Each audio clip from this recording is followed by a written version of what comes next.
मात्र 3 उदाहरणों का उल्लेख हुआ है, हजारों सहस्रों और सैकड़ों उदाहरण है, उसकी गणना नहीं की जा सकती। भगवत भजन से क्या मिलता।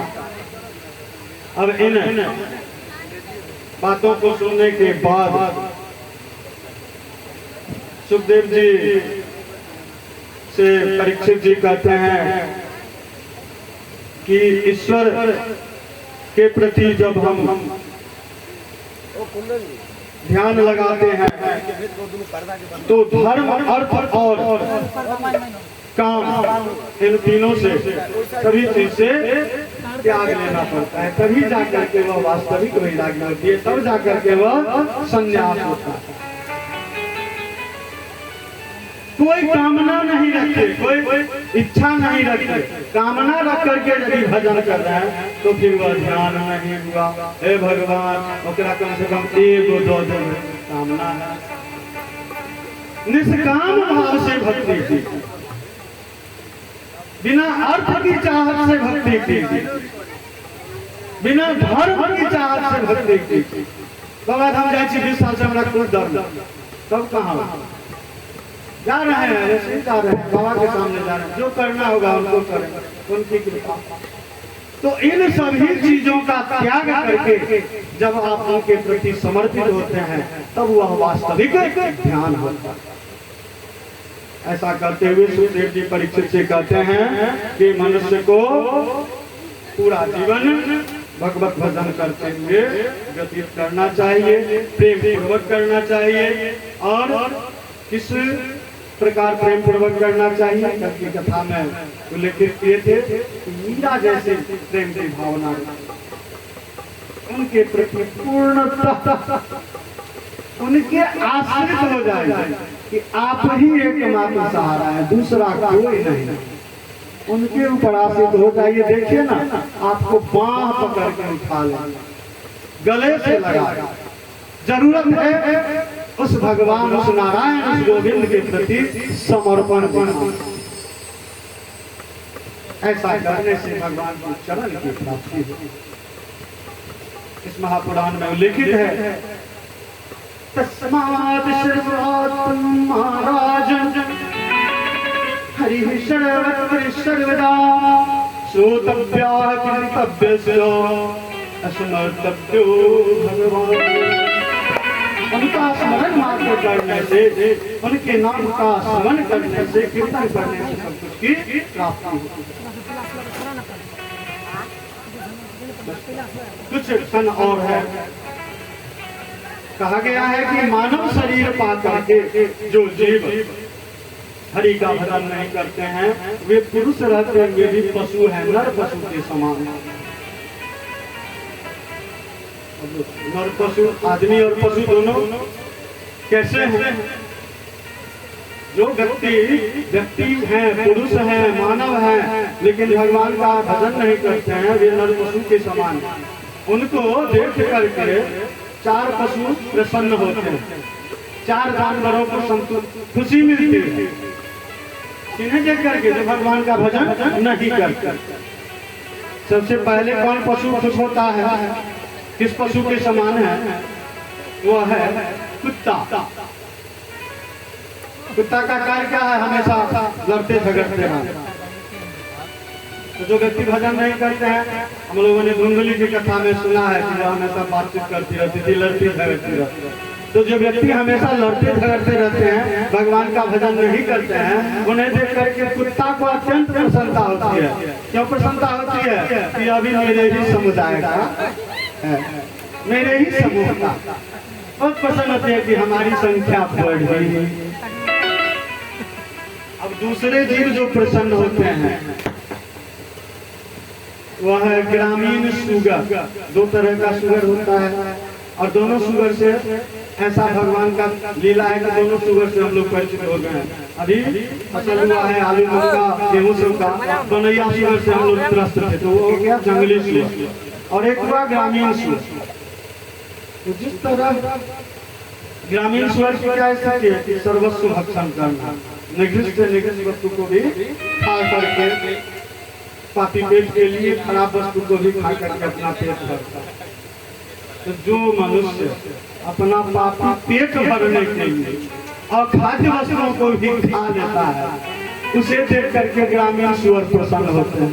यह भी मेरे ही समुदाय का है। जिस तरह हम सब कुछ ग्रहण करते हैं, उस तरह ये मानव भी उसे ग्रहण करते हैं। ऐसा भागवत महापुराण की कथा में उल्लेखित है कि 4 पशु प्रसन्न होते हैं। तीसरा कौन प्रसन्न होता है? ऊंट। कुछ दिनों पश्चात बाबा लोग आएंगे गेहूं मांगने के लिए ऊंट लेकर। ऊंट का क्या रहता है? हमेशा ऊंट सिर उठाए हुए रहता है, उसका सिर बहुत ऊंचा होता है, झुकता नहीं।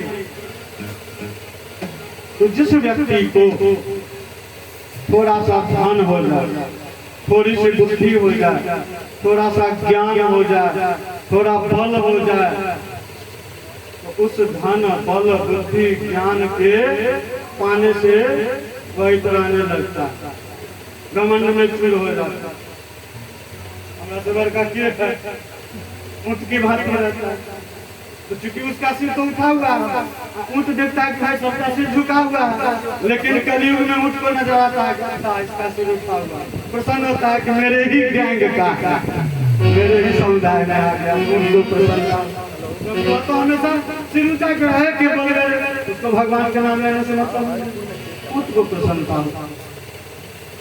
अब चौथा जीव कौन प्रसन्न होता है? चौथा जीव है वैशाख नंदन जी महाराज। वैशाख नंदन कौन जानवर? हाथी घोड़ा सब तो सुने थे। गधा का पर्यायवाची होता है वैशाख नंदन। तो चौथा जीव जो है वह गधा। गधा भी प्रसन्न होता है, गधे को भी प्रसन्नता होती है। क्यों प्रसन्नता होती है? जो व्यक्ति सांसारिक मोह माया, वही जो आसक्ति का व्याख्या हुआ है, आसक्ति में फंस करके अपने घर गृहस्थी के कार्य में जीवन पर्यंत अपना समय व्यतीत करते हैं, परिवार का सारा बोझ वहन करते हैं,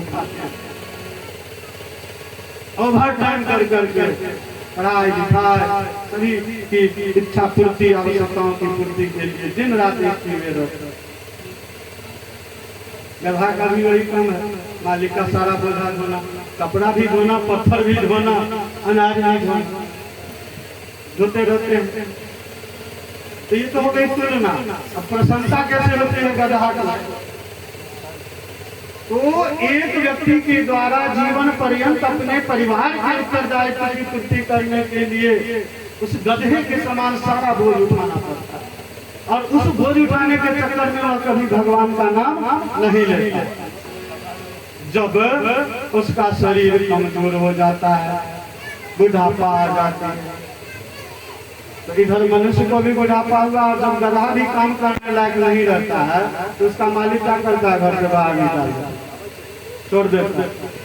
और इधर उस व्यक्ति की भी वही दशा हो जाती है, जिस परिवार के लिए, जिस बच्चे के लिए ओवर टाइम कर करके 3 रात नहीं सोया, पैसे की कमाई के दायित्व को पूरा किया, उसका शरीर जब जर्जर हो जाता है, काम करने लायक नहीं रहता है, तो पहले तो होता है कि दरवाजा पर बूढ़ा के सूते की व्यवस्था करो, और कुछ दिन बाद जब खांसी होने लगी तब कहता है कि जो इसको निकालो, हटा। तो जैसे ही यह बात आती है, ढेर सारे वृद्धाश्रम है, तो जब ऐसी बात होती है कि बुढ़वा के हम घर से निकाल, गधा को अत्यंत प्रसन्नता होती है कि हम घर से निकल ली और वो घर से निकल। अब उसे प्रसन्नता होती है कि भगवान का भजन नहीं लेने वाला यह मानव भी हमारे समुदाय में आ गया। अब हम सब लोग इस धरातल के 84 लाख योनियों में सर्वश्रेष्ठ जीव के रूप में हैं। भगवान जी ने, उस गोविंद ने, उस कृष्ण ने, उस नारायण ने बुद्धि दी है, भेजा दी है। अब समझना, उस पर अमल करना अपने अपने मस्तिष्क की बात है। इस तरह हम मनुष्यों को इन पशुओं का प्रशंसक बन करके नहीं रहना चाहिए, बल्कि भगवान का प्रशंसक बनने के लिए भगवान का भजन कीर्तन करते रहना चाहिए और अपना जीवन व्यतीत करना चाहिए। इन्हीं प्रसंगों के साथ आज की कथा का विश्राम देंगे। 2 पद में भगवान के भजन का गुणगान करते हुए आरती।